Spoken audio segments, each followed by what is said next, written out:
Some discoveries don't just feel strange, they feel like they weren't meant to be found at all. A chamber hidden beneath a single step, a machine that keeps moving without time, a lake that refuses to freeze, and structures buried in the earth that map something far beyond it. These aren't stories, they're real places, real discoveries, found, recorded, and still not fully understood. In this video, we're going deeper, into forgotten chambers, impossible patterns, and silent structures that don't behave the way they should. If this kind of mystery pulls you in, take a second to subscribe. It really helps keep this journey going. And before you settle in, drop a comment below. What time is it for you right now, and where are you watching from? If you're here, watching this, I hope whatever you're going through gets lighter. God bless you. Now, slow down, get comfortable. The footprint that shouldn't be there. It starts with something simple, a mark in stone, not large, not dramatic at first glance, just an impression pressed into rock. But the moment you understand where it was found, everything about it begins to feel wrong. This footprint was discovered in rock dated to around 200 million years old, a time long before humans, according to everything we currently understand, a time when the Earth was dominated by very different life. And that's where the problem begins, because the shape doesn't match that world. At first, it looks familiar, a heel, an arch, a forward extension where toes would be, not perfectly preserved, but recognizable enough to trigger something immediate. It looks human. And that recognition is difficult to ignore, because when something resembles a footprint so closely, the mind doesn't treat it as random. It tries to place it, to understand it. But the context refuses to cooperate. The rock itself is ancient, formed under conditions that date back to a time when human beings are not believed to have existed, layered over millions of years, compressed, hardened, creating a surface that holds whatever impressions were made at the time. And that means one thing: if the footprint is real, it was made when the rock was still soft, which places it in that time. And that is where the contradiction becomes unavoidable, because the timeline doesn't allow it. According to current understanding, humans appear much later, not millions, but hundreds of thousands of years ago. So how does something that looks like a human footprint appear in rock that is far older? That question is what defines this discovery. Some explanations suggest misinterpretation, that what appears to be a footprint is actually something else, a natural formation, a shape created by erosion, or pressure applied in a way that only resembles a footprint. Because the human brain is very good at recognizing patterns, especially familiar ones. We see faces where there are none, shapes that resemble objects, even when they are random, and that possibility cannot be ignored. But there is another side, because the structure of the impression does not always feel random. It follows proportions, a shape that aligns with how a foot interacts with a surface, weight distribution, pressure points, the deeper areas where force would be applied, the lighter areas where contact is less direct. And that level of detail complicates the idea of coincidence. The surrounding rock adds context, because it contains other impressions, other marks, evidence of movement across the surface at the time it was formed. But those marks do not always match the same shape, which makes this one stand out. The preservation of the footprint is incomplete. Edges softened by time, details partially lost, and that lack of clarity leaves space for interpretation. Because what is not fully visible can be understood in different ways. The conditions required to preserve a footprint are specific. The surface must be soft enough to take an impression, but stable enough to hold it. Then it must be covered quickly, protected from erosion, and eventually turned into stone. That process is rare, which is why footprints from the past are valuable. They provide direct evidence of movement, of presence. Not objects left behind, but actions recorded, and that makes them different, because a footprint is not something placed. It is something that happened. A moment, captured. And if that moment is real, then it represents something that existed at that time, and that is where the tension remains. Because either the interpretation is wrong, or the timeline is incomplete, and neither option is simple. The scientific approach tends to favour explanations that align with existing knowledge, which means that natural formation or misinterpretation is often considered the most likely answer. But the visual similarity continues to create doubt, because it looks familiar, too familiar. Even now, the footprint remains part of ongoing discussion, studied, photographed, compared to known examples, but not fully resolved, because it exists between two possibilities: a natural shape that appears meaningful, or a meaningful shape that appears in the wrong time, and that space between those explanations is where the mystery exists. What makes this footprint so difficult to dismiss is not just its form, but its placement. Because if it appeared in a different layer, a different time, it would not be questioned in the same way, it would fit. But here, it doesn't. And that misalignment is what draws attention.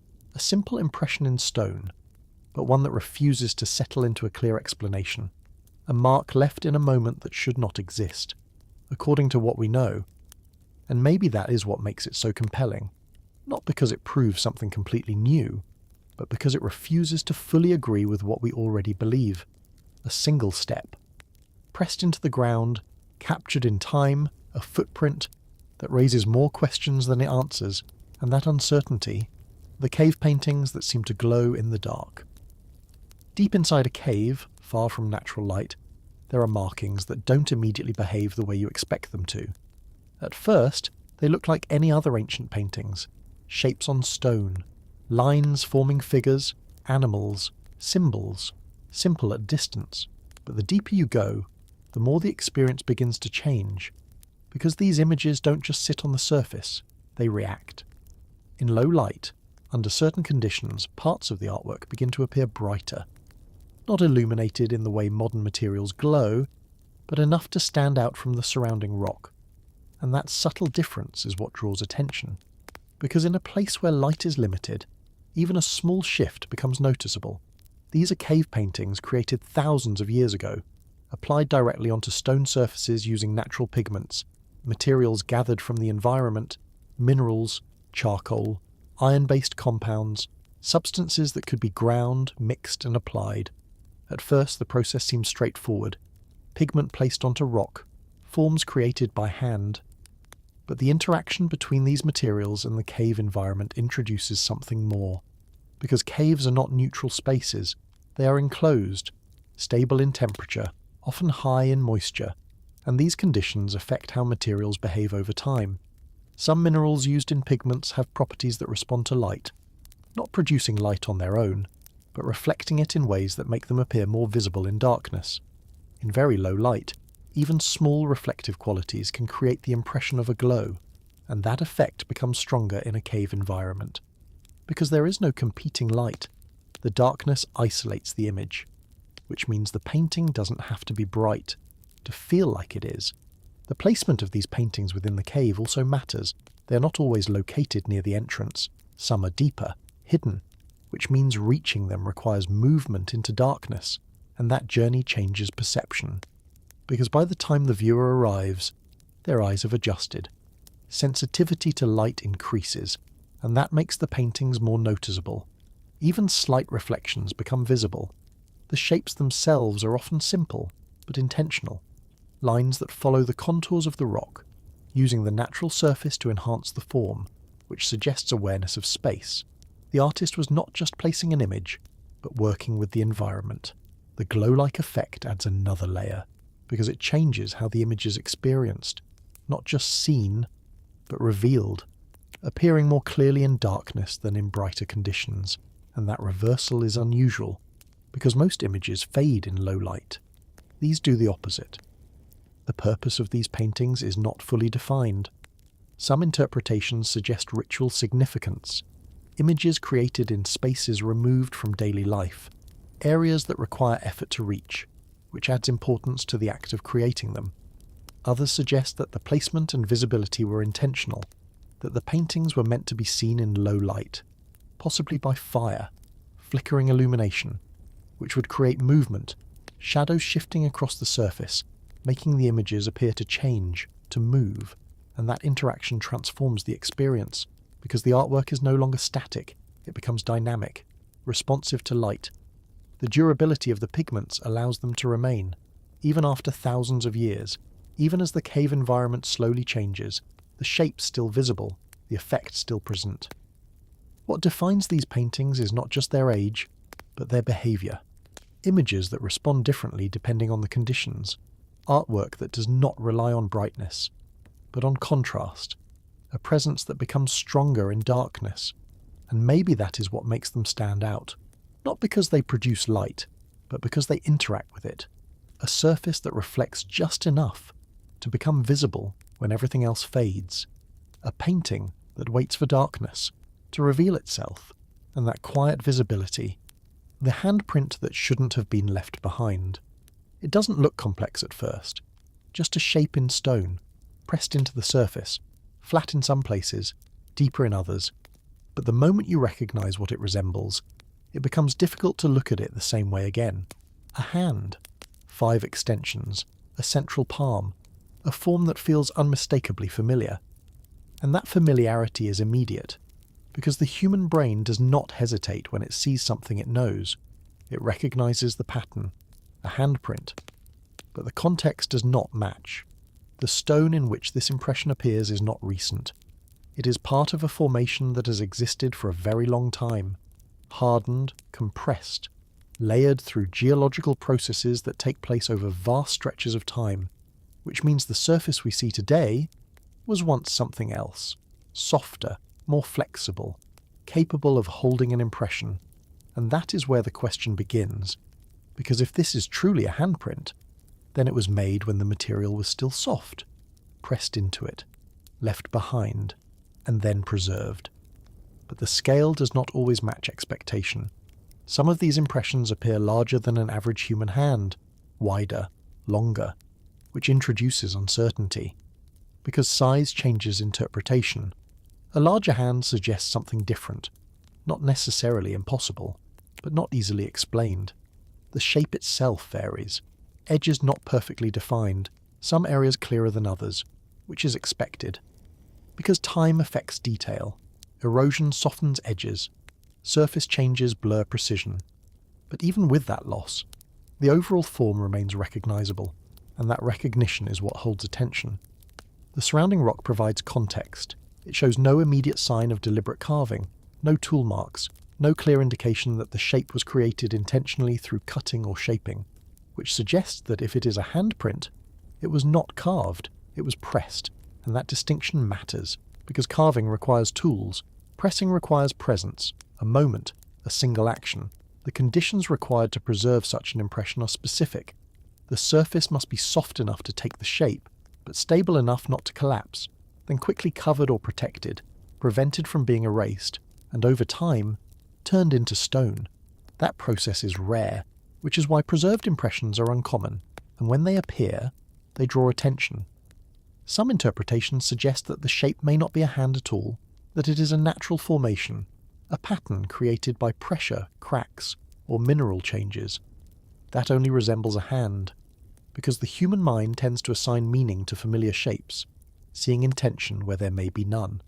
And that possibility cannot be dismissed, but the alignment of the features creates doubt. The spacing between the extensions, the proportion of the central area. These elements follow a structure that feels organized, not random, and that is where the tension exists between coincidence and recognition. The idea of scale adds another layer, because if the impression is larger than expected, then the question shifts from what it is to who or what could have made it, and that shift complicates the explanation, because larger scale suggests variation, difference from the known, but without clear evidence, that remains speculation. The environment in which the handprint is found also plays a role. Open rock surfaces, exposed areas, places where natural processes are constantly acting on the material, which means what we see today is not the original form exactly. It is what remains after change, after time has altered it, and that alteration introduces uncertainty, because detail is lost, edges become unclear, interpretation becomes less certain. Even so, the impression remains visible, recognizable enough to suggest something familiar, unclear enough to prevent full confirmation, and that balance is what defines it. Not clearly one thing, not clearly another, a form that exists between explanation and uncertainty. What makes this handprint difficult to ignore is not just its appearance, but its implication, Because if it is what it looks like, then it represents a moment, a point in time when something pressed into the surface, left a mark, and that mark was preserved. But if it is not what it looks like, then it is an example of how easily perception can mislead, how patterns can be created without intention and still appear meaningful. The absence of a clear answer is what keeps the discussion open, because neither explanation fully removes the other. Both remain possible, and that possibility is what holds attention. A simple shape in stone, a familiar form in an unfamiliar context, a mark that suggests presence, without confirming it. And maybe that is what makes it so compelling, not because it proves something new, but because it refuses to fully agree with what we already understand. A hand, pressed into the surface, captured in time, a moment preserved, without a clear explanation, and that uncertainty, the statue that seems to repair itself over time. At first, no one really notices it. It's just another old statue, worn down by time, sitting quietly where it has always been, carrying the same marks every ancient object carries. Scratches, chips, small fractures, the kind of damage that feels expected. Nothing about it stands out, until someone looks a little closer. There's a crack running across the surface. Not unusual, not dramatic, just a break in the stone, like it's been there for a long time, and maybe it has. But the strange part isn't the crack itself, it's what happens to it later. Because when people return, when they look again after some time has passed, it doesn't look the same. The edges aren't as sharp, the line isn't as clear. Something about it feels softer. At first it's easy to ignore. Memory isn't perfect. Details blur over time. Maybe it just looks different because you remember it wrong. But then there are photos, old ones, new ones, placed side by side, and suddenly it's harder to explain away. The crack really does look different. Not gone, not fixed, but changed. And that's where the discomfort starts. Because stone doesn't fix itself, it doesn't close gaps, it doesn't smooth out damage on its own. At least, not in any way we're used to thinking about. But still, something is happening. Slowly, quietly. The kind of change you don't see while it's happening. Only after. You look at it once, and then again months later, or years later, and something feels off. Not wrong exactly, just different. And the more you look, the harder it is to ignore. Because the crack that once looked deep now feels shallower. The break that once stood out now blends into the surface just a little more. Not enough to call it repaired, but enough to make you question it. And once that question is there, it doesn't leave easily. People start wondering. Maybe it's the lighting. Maybe it's the angle. Maybe it's just the way the surface catches the light differently now. But even when you account for all of that, the feeling remains. Something about it has changed. If you stay there long enough, just watching, nothing happens. The statue doesn't move. The crack doesn't shift in front of you. There's no moment where you can say that's when it happened. And that almost makes it stranger, because whatever is happening, it only reveals itself over time. Time that no one is watching. Years passing quietly, seasons changing, heat, cold, moisture, all touching the surface in ways too small to notice, and slowly, almost invisibly, the stone responds. Not like something alive, but not completely still either. The edges of the crack lose their sharpness. Tiny spaces begin to fill. The surface adjusts in ways that don't feel dramatic, but add up. And when you come back later, it feels like the damage has softened, like the statue has settled into itself. And that's when people start using words they don't fully mean. Healing. Not because they believe it's alive, but because there isn't a better word for what it looks like. Because what do you call something that becomes less broken over time? You expect the opposite. You expect things to fall apart, to crack more, to wear down. But here, it feels like the damage is becoming quieter, less visible, less defined. And that goes against instinct. Even when there are explanations, even when you understand that the environment is doing something subtle, it still feels strange. Because it doesn't happen fast enough to understand. And it doesn't stop happening either. It just continues. Slow changes building on top of each other. So small you would miss them if you tried to watch. Until one day, you notice again. And the statue looks just a little more whole than it did before. Not perfect, never perfect. but different enough to make you pause. And in that moment, it doesn't feel like stone anymore. It feels like something that refuses to stay damaged, something that changes when no one is looking, something that doesn't quite behave the way it should. And maybe that's why it stays with people, not because it proves anything impossible, but because it creates a feeling you can't fully explain, a quiet kind of confusion, a question that doesn't demand an answer but doesn't disappear either, a statue, a crack, time passing, and somehow the damage doesn't stay the same, and that feeling that something is slowly correcting itself, even if it isn't, the black box that was never meant to be opened. It wasn't the size that made it strange at first, it was the way it was found, buried deep inside solid stone, not placed in a chamber, not resting in soil, but surrounded, encased, as if the rock itself had formed around it. At first it didn't even look like something separate, just a darker shape within the stone, a difference in texture, a shadow that didn't belong. Only when the outer layer was carefully removed, slowly, piece by piece, did the outline begin to show. A box, perfectly shaped, sharp edges, flat surfaces, corners that didn't feel natural. And that's when things stopped making sense, because stone doesn't grow around objects like that, not in clean lines, not in straight edges, and yet, there it was, a black box, sealed, untouched, no visible opening, no hinge, no seam that clearly showed how it could be accessed, just a surface that felt complete, closed in a way that didn't invite curiosity, but resisted it. At first, people assumed it must have been placed there, hidden deliberately, encased over time, but that explanation brings its own problems, because placing something inside solid rock requires the rock to not be solid first, which means either the object was there before the stone formed, or the stone was somehow opened and closed again. And neither of those ideas feels simple. The material of the box itself adds another layer. Dark, dense, heavier than expected, not easily scratched, not easily damaged. When tools touched its surface, there was resistance, a hardness that didn't match the surrounding stone, and that difference made it stand out even more, because whatever it was made from, it wasn't the same as what surrounded it. The surface didn't show decoration, no carvings, no symbols, nothing that explained its purpose, just smooth, intentional, almost too precise. And that precision creates a feeling, not of something natural, but of something made, something designed. But then the question becomes unavoidable. Who made it? And more importantly, when? Because the stone around it suggests age, a timeline that stretches far back, far beyond recent history. And yet the object inside doesn't feel like it belongs to that time.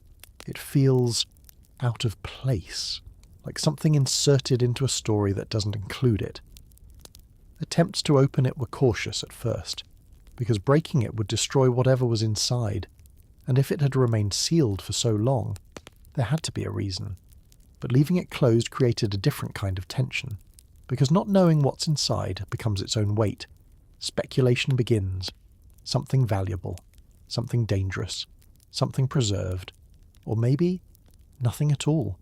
And somehow that possibility feels just as strange, because if it's empty, then the effort to create it becomes the mystery. Why build something so precise, only to leave it sealed? The more time passes, the more the box becomes less about what it contains, and more about what it represents, a boundary between what can be accessed and what cannot. Because not everything is meant to be opened. Some objects exist simply as closed systems, complete on their own.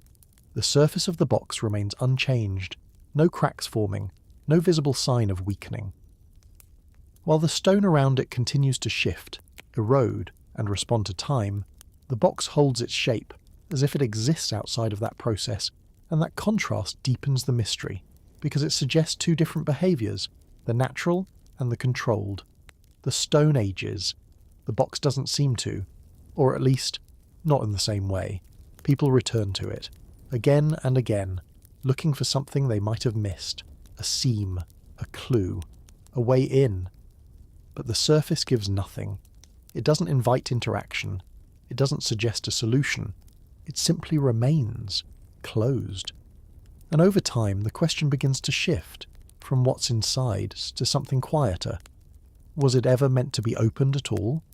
Because if it was, there would be a way, something built into it, a mechanism, a weakness. But if there isn't, then the box isn't a container. It's a statement, a form that exists to remain sealed, and that idea changes everything. Because now the mystery isn't hidden inside. It's already visible, a perfect shape, encased in stone, untouched by time in the way everything else is, a presence that feels deliberate, without explaining itself. And maybe that's why it stays with people. Not because of what it might hold, but because of what it refuses to reveal. A black box, sealed, silent. The stones that seem to float, without explanation. At first, it doesn't look impossible. It just looks unusual. A group of stones, resting on the ground. Nothing dramatic about their shape. Nothing that immediately suggests something is wrong. Until you notice the space beneath them. Not shadow, not an illusion caused by light, but a gap. Small in some places, more noticeable in others. Just enough to make you pause. Because stones are not supposed to sit like that. They settle, they sink, they follow gravity without exception. And yet, these don't seem to. At first, the reaction is simple. There must be something underneath. A support, a structure, something hidden that holds them in place. And that assumption feels safe, because it keeps everything within expectation. But when the area is examined more closely, that explanation becomes less certain.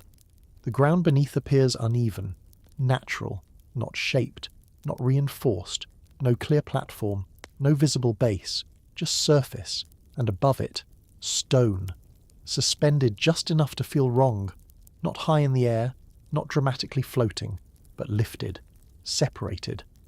And that subtle difference is what makes it unsettling, because it's not obvious enough to dismiss, and not extreme enough to explain easily. The stones themselves vary in size, some small, others larger, heavy enough that even a slight lift becomes difficult to ignore. Because weight matters. The heavier the object, the less likely it is to behave outside expectation. And yet, here they are, still, unmoving, as if whatever is holding them is constant. People approach them carefully, looking from different angles, trying to find the point where the illusion breaks. But from every side, the same thing remains. A gap, small, but real. Touch becomes the next step.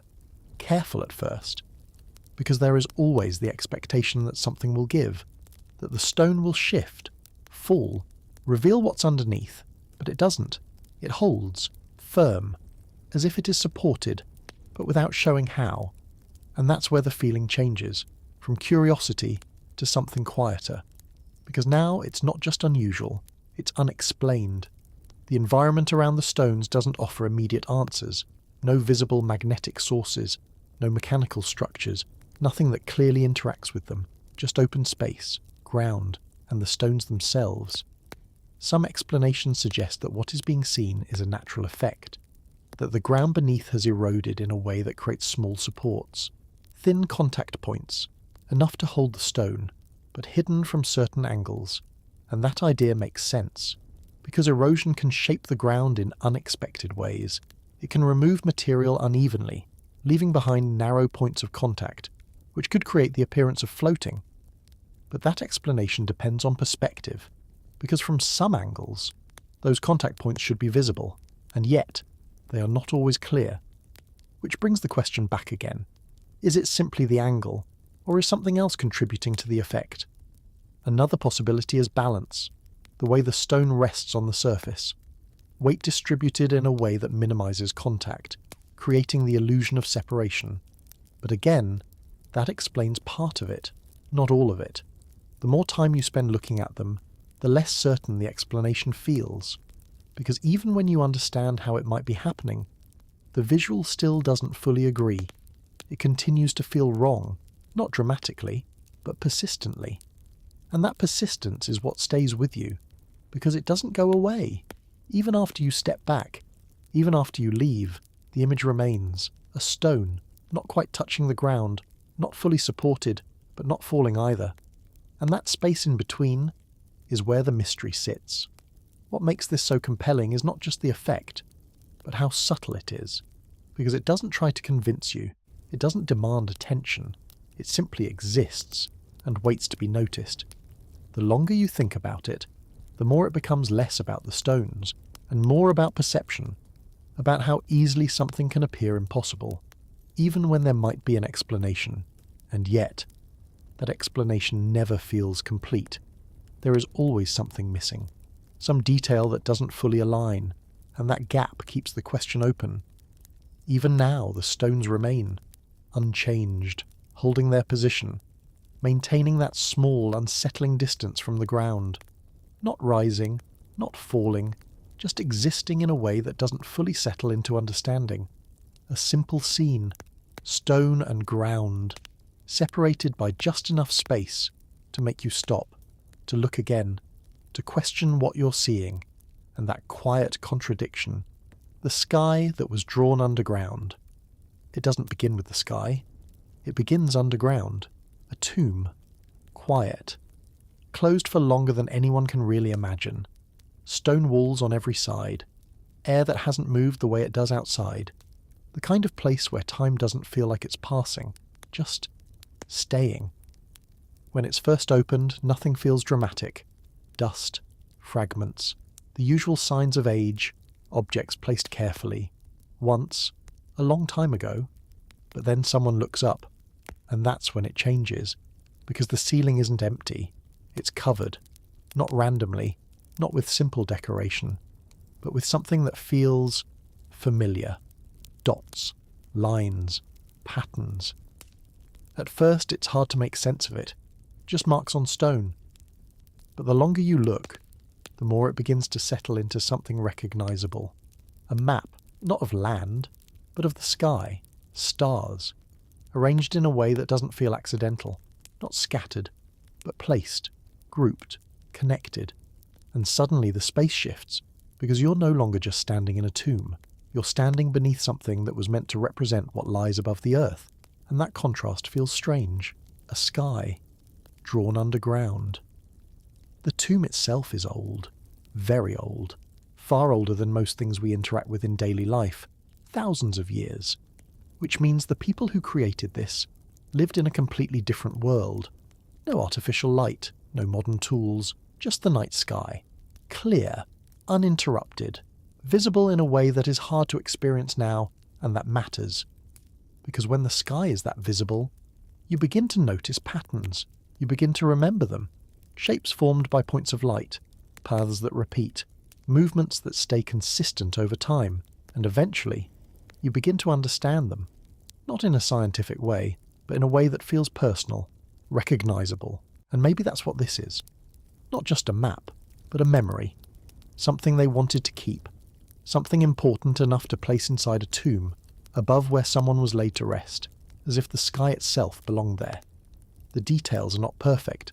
They don't match modern charts exactly, but they don't feel random either. The spacing, the arrangement, there is intention, care, time spent placing each mark. Because this wasn't done quickly. It required observation, looking up night after night, remembering where each point belongs, then bringing that memory underground and placing it onto stone. And that process changes how you see it. Because it's not just decoration, it's translation. Taking something distant and bringing it closer, making it permanent. The idea of placing a sky inside a tomb carries a kind of quiet meaning, because a tomb is not just a place of rest, it's a place of transition, a boundary between what was and what comes after.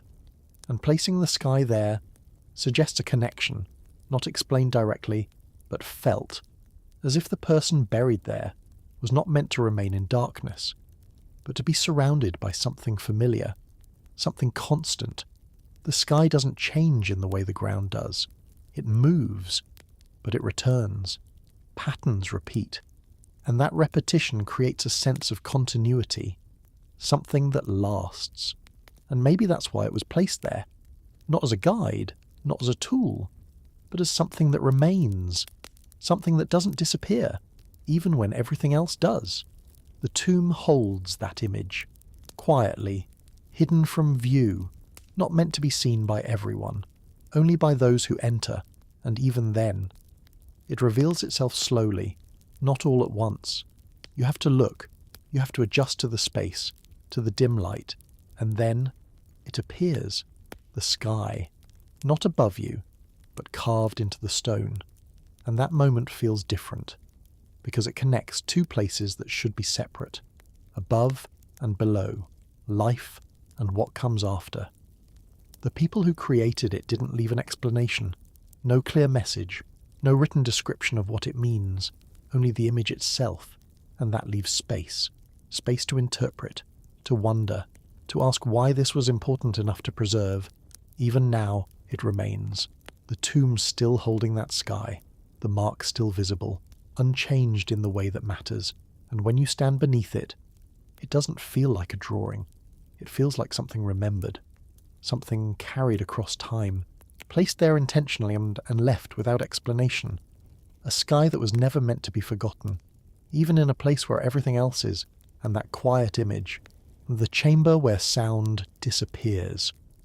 At first, you don't notice anything unusual. It's just a room, stone walls, a defined space. Nothing about its shape immediately stands out as strange. You step inside, and everything feels normal. For a moment, your footsteps sound the way they should. A slight echo, a soft return of sound from the walls, the kind of response you expect in an enclosed space. But then, something begins to change. It's subtle. So subtle that you might think it's just your imagination. You speak. Not loudly, just enough to hear your own voice. And the sound doesn't come back the way you expect. There is no clear echo, no reflection. Just a soft drop, as if the sound moves forward and then disappears. At first, it's easy to dismiss. Maybe it's the shape of the room, maybe it's the materials, but the longer you stay, the more noticeable it becomes. Every sound feels shorter, quieter, not because you're making less noise, but because the space isn't giving anything back.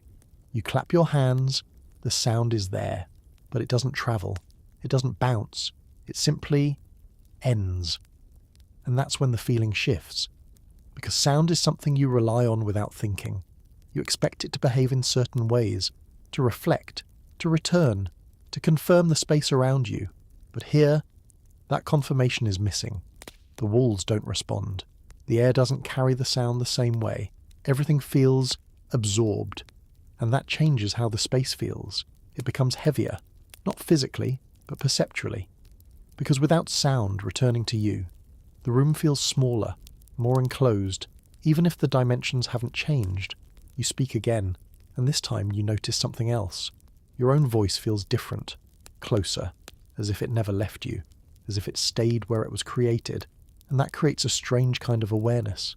Because now, you're not just hearing sound, you're noticing its absence, the absence of reflection, the absence of movement, the absence of space beyond what you can see. The chamber itself doesn't explain this. It doesn't show obvious features that would cause it. The walls are not covered in soft material. They are stone, solid, hard, the kind of surface that should reflect sound. But they don't, or at least, not in the way you expect. The shape of the chamber may play a role. Angles, curves, surfaces that direct sound away from where it started, instead of returning it. But standing inside, that explanation feels distant, because what you experience is immediate, direct, a silence that feels active, not empty, but present, as if the room is doing something, even if it isn't. The longer you stay, the more aware you become of smaller sounds, your breathing, the movement of your body, even the slight shift of your weight, things you wouldn't normally notice, because in most spaces, they are masked by echoes, by background noise. But here, there is nothing to mask them, nothing to blend them into the environment. Everything is isolated, and that isolation creates a different kind of experience, not louder, but clearer, more direct. At the same time, the space feels quieter than it should, because the usual layers of sound are gone, removed, and what remains is something closer to stillness, not perfect silence, but close enough to feel unusual. People who spend time in such spaces often describe a shift, not just in what they hear, but in how they feel, a kind of focus, or in some cases, a slight discomfort, because the brain expects sound to behave in a certain way. And when it doesn't, there is a moment of adjustment, a need to understand what is missing. But there is no clear answer. The chamber doesn't explain itself. It doesn't reveal its design. It simply exists, holding sound in a way that feels different, containing it, ending it, before it has the chance to return. Even stepping out of the chamber feels noticeable.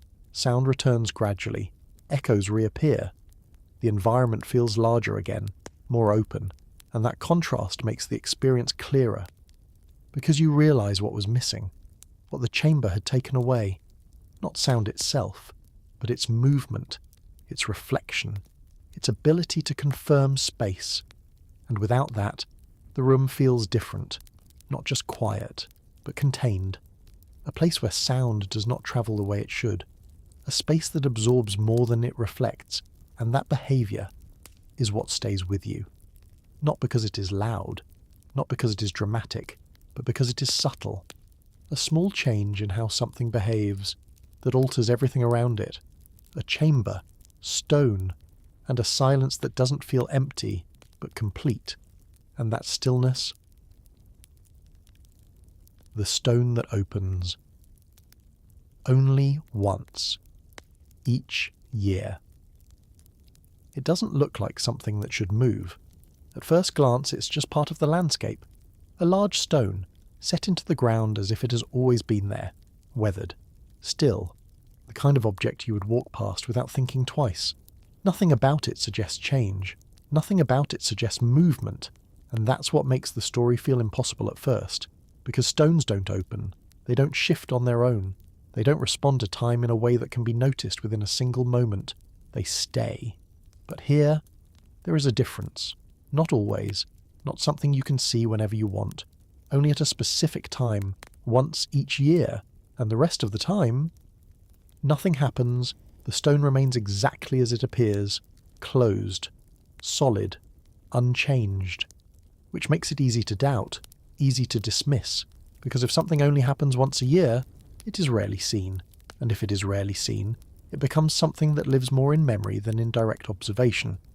People speak about it quietly, not as a confirmed fact, but as something that has been noticed, repeated, passed along, the kind of story that doesn't demand belief, but doesn't disappear either.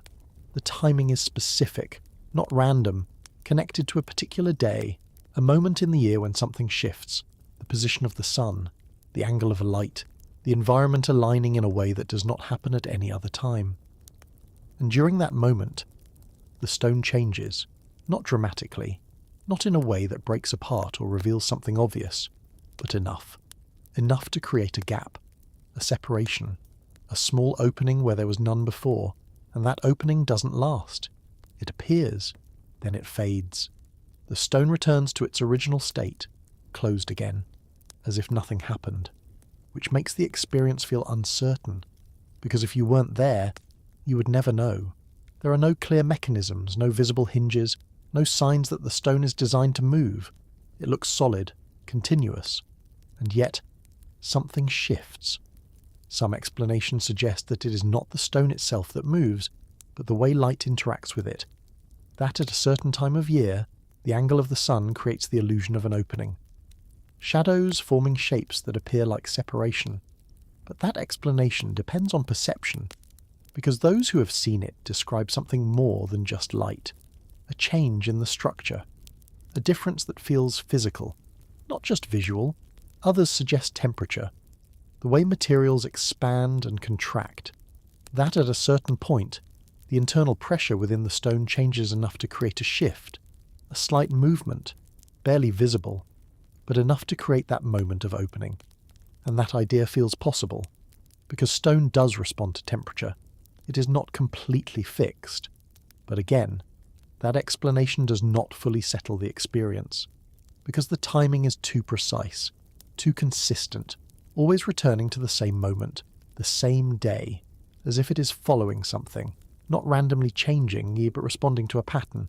And that pattern creates a different kind of feeling, because it suggests repetition, a cycle, something that resets and then returns. People who wait for it describe the experience as quiet. There is no sound, no dramatic movement, just a moment where the stone feels different, a line where there was none, a space that wasn't there before, and then it's gone. The rest of the year the stone gives nothing, no sign that it will ever change, no hint of movement, just stillness. Which makes the moment when it does open feel almost separate from the rest of time, like something that exists outside the normal flow. A brief interruption, then a return. The purpose is not clear.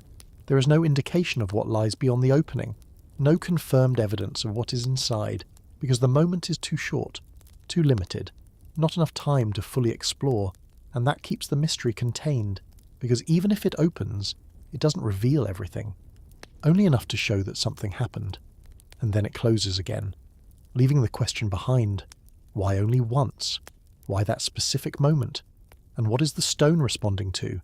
Even now it remains, unchanged for most of the year, silent, still, waiting, until that moment returns, until the conditions align again, and for a brief time, the stone is not what it appears to be, a surface that separates, a boundary that opens, then closes, as if it was never meant to stay open, only to remind, once each year, and that brief, quiet change.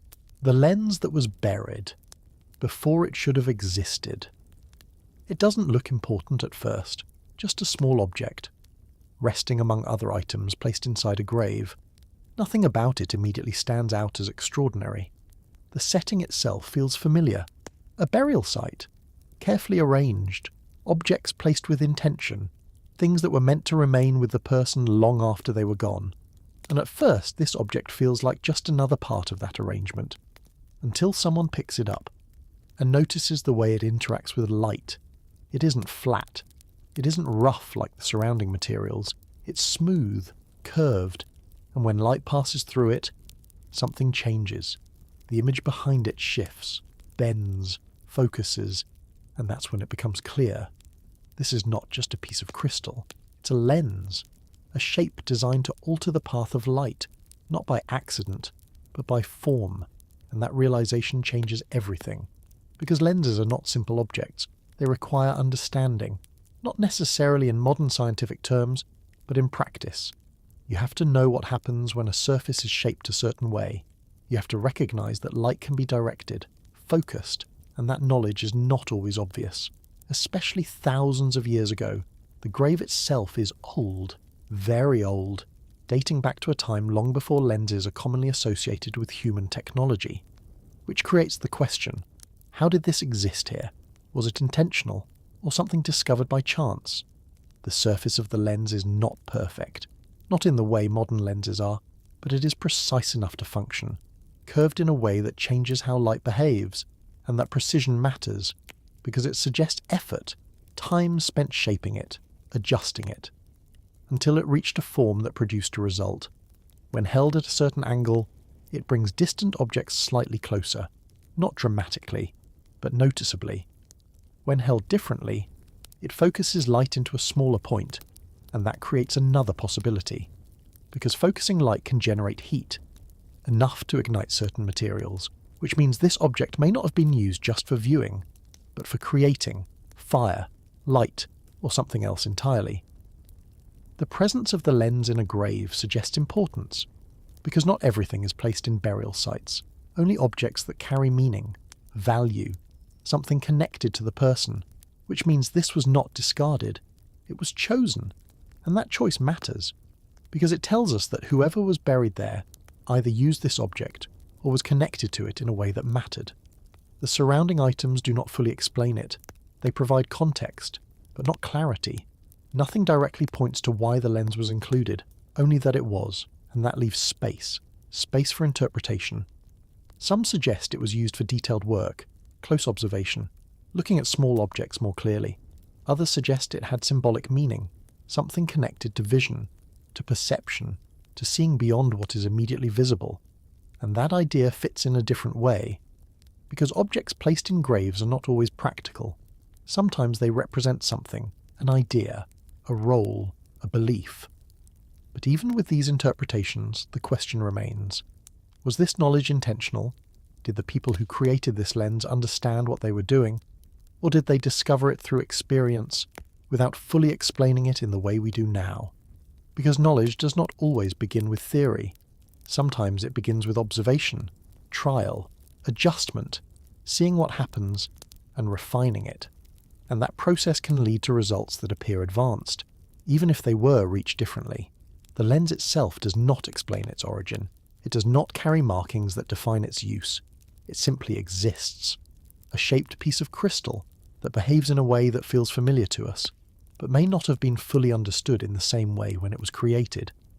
That difference is what makes it compelling, because it suggests that knowledge may not always follow a straight path.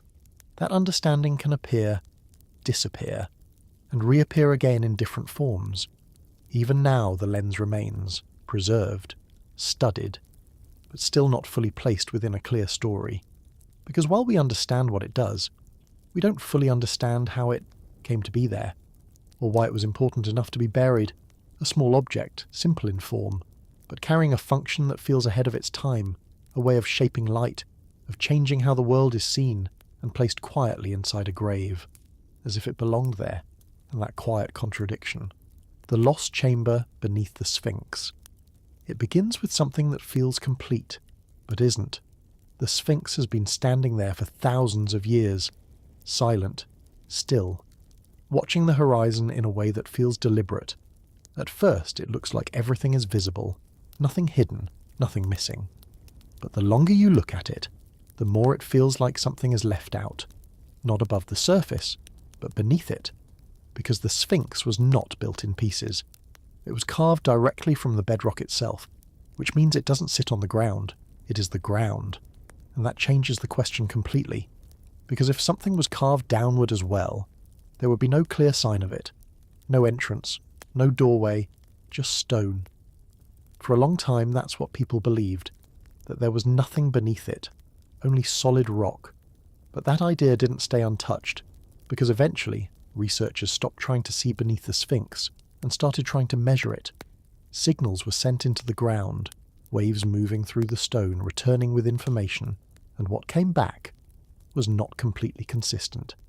Certain areas beneath the Sphinx didn't behave like solid limestone, not empty, not clearly hollow, but different.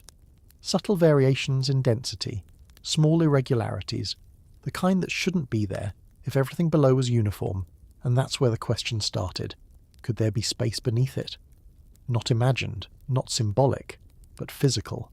Some scans suggested a void beneath the front paws, others hinted at deeper irregular zones below the body, nothing clearly defined, but enough to stand out, enough to make people look again, because once something doesn't fully match expectations, it becomes difficult to ignore. There are also physical details on the Sphinx itself, small but real. A sealed opening on its back, known for years, narrow shafts within the structure, some leading inward, then stopping. Not long passages, not open chambers, but not random either, and that creates tension, because these features suggest interaction. Someone, at some point, tried to access something, or seal something away. Still, there is another explanation. The stone here is limestone, and limestone changes over time. It erodes, it forms natural cavities. Voids can appear without intention, and that means the anomalies beneath the Sphinx could be natural. Not chambers, not structures, just geology, and that explanation makes sense. But it doesn't fully settle the feeling, because the anomalies are not scattered. They appear in specific locations, beneath key parts of the Sphinx, and that detail matters, because randomness doesn't usually create patterns like that. Still, no chamber has ever been opened. No confirmed space has been entered, and that is not because no one is interested, it's because the risk is too high. The Sphinx is fragile in ways that aren't obvious. Its surface has eroded, its structure has been repaired, and anything done beneath it could affect what stands above. So the decision has remained the same. Do not dig, do not disturb, only observe, and that choice keeps the mystery intact. Because without direct access, there is no final answer, only possibilities. Even now the data still exists. Scans, measurements, observations, all pointing to something that isn't completely understood, but none of it crosses the line into certainty. And that's what makes it different. Because this isn't a mystery that was lost. It's one that is still there, right beneath something we can see, waiting, not hidden far away, not buried beyond reach, just untouched. The Sphinx remains above it, as it always has, unmoving, unchanging, and whatever lies beneath remains with it. Maybe it's nothing, just stone shaped by time, or maybe it's something that was never meant to be opened, a space created, then sealed, left behind intentionally. But until that moment comes, if it ever does, the answer stays the same. Unconfirmed, not proven, not denied, just possible. And that quiet, unanswered space beneath one of the most familiar structures in the world, the rooms that were closed and never opened again. It begins with something small, a sealed space, not a massive hall, not something designed to impress, just a section of stone that was meant to stay closed. Ancient Egypt is often imagined as open to discovery, monuments studied, explored, documented, but that image isn't complete, because within many of these structures there are parts that were never opened, not lost, not destroyed, closed, deliberately, and that difference matters, because when something is lost, it disappears by chance, but when something is sealed, it is done with intention. Across pyramids, temples, and underground complexes, there are passages that stop suddenly, corridors that lead forward, then end in solid stone, walls that feel final, but not natural, because they don't look like endings, they look like closures, and that creates a different kind of question. Not what was here, but why was this closed? In some pyramids, narrow shafts have been discovered, too small for a person, too precise to be random, carved carefully, straight lines through stone, and at the end of some of these shafts, there are doors, not large doors, not entrances, but blocks of stone that behave like barriers, placed deliberately. Some even have small features, edges, details that suggest handling, not decoration, not accidental, but intentional design. And behind them, there is no clear answer, because most were never fully opened. Some were partially explored, small cameras sent through narrow spaces, images captured briefly. But even then, what was seen was limited. Another barrier, another closed space, and that pattern repeats, layer after layer, not one closure, but multiple. And that repetition changes how it feels, because one sealed space might be practical, but many suggest something more. There are also written references, fragments of records, mentions of hidden rooms, spaces described, but never located with certainty. Not detailed maps, not clear instructions, just hints, and those hints remain, not strong enough to confirm, but not weak enough to ignore. Some believe these spaces were protective, not hiding secrets, but preserving them, keeping certain areas untouched, safe from damage, safe from time, and that idea fits with how many ancient structures were designed. Layers of access, outer spaces for movement, inner spaces for restriction, and deeper spaces for almost nothing, not meant for regular entry, not meant for visibility. The deeper you move into these structures, the more controlled everything becomes. Passages narrow, air changes, light disappears, and movement becomes intentional, guided, almost restricted, as if the structure itself decides how far you are allowed to go. And that feeling is difficult to ignore, because it doesn't feel accidental, it feels designed. Still, there is another explanation. Not every sealed space is mysterious. Some are structural. Stone placed to support weight. Passages left unfinished. Sections closed during construction. And that explanation is important, because without it, everything becomes exaggerated, and not everything is. But even with that understanding, there are details that remain unresolved. Doors that don't serve a structural purpose. Shafts that don't align with construction needs. Spaces that feel too precise to be random. And those details bring the question back. Why create something that is never meant to be accessed? Why build a door if it is never meant to be opened? Even today, many of these spaces remain untouched, not because they are impossible to reach, but because opening them carries risk, to the structure, to its stability, and sometimes to its meaning. because once a sealed space is opened, it changes. Whatever was preserved is no longer preserved. Air enters. Light enters. Time begins again, and that cannot be reversed. So the decision becomes careful. Observe, measure, scan what can be scanned, but do not break through. And that decision creates something unusual, a mystery that is known but not explored, a space that exists but is not entered. And that makes it different, because it is not hidden by distance, not buried beyond reach, but intentionally left alone. The structures remain, above, familiar, studied, visited, but not complete, because somewhere inside them there are sections that were closed, not by time, but by choice. And those spaces remain exactly as they were left, unseen, undisturbed, unchanged. Whatever is inside, if anything is inside, has stayed that way for thousands of years, not discovered, not confirmed, just held in place.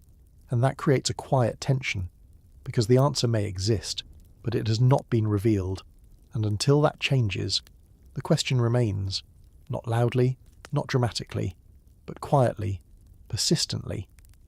What was important enough to be sealed and never opened again? And that unanswered question, the vault that was there, before it should have been.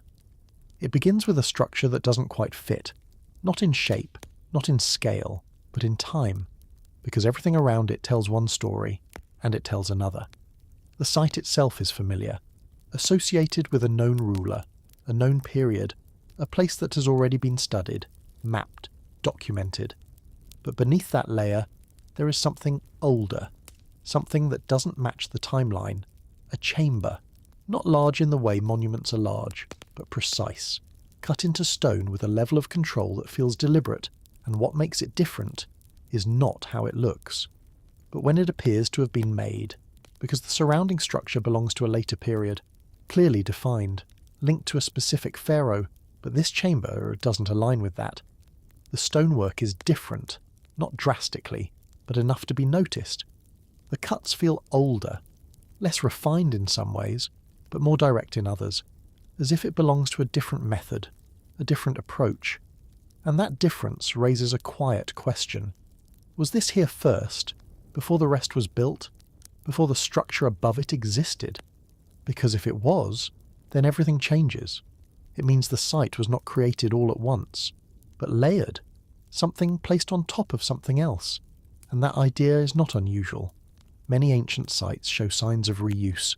Structures built over older ones, foundations repurposed, spaces adapted. But this feels different, because this chamber does not feel reused.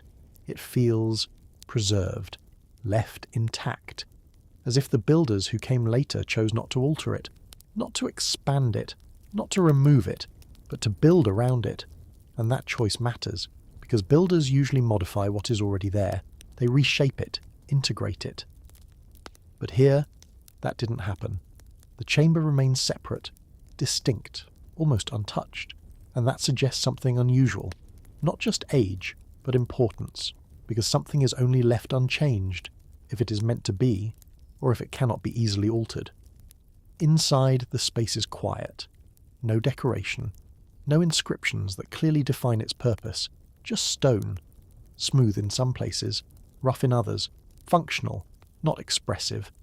And that absence of detail creates another layer of uncertainty, because without markings, there is no direct explanation, no clear connection to who made it, or why. Some researchers suggest it could be an earlier burial space, a chamber that existed before the later construction, and was simply incorporated into the site.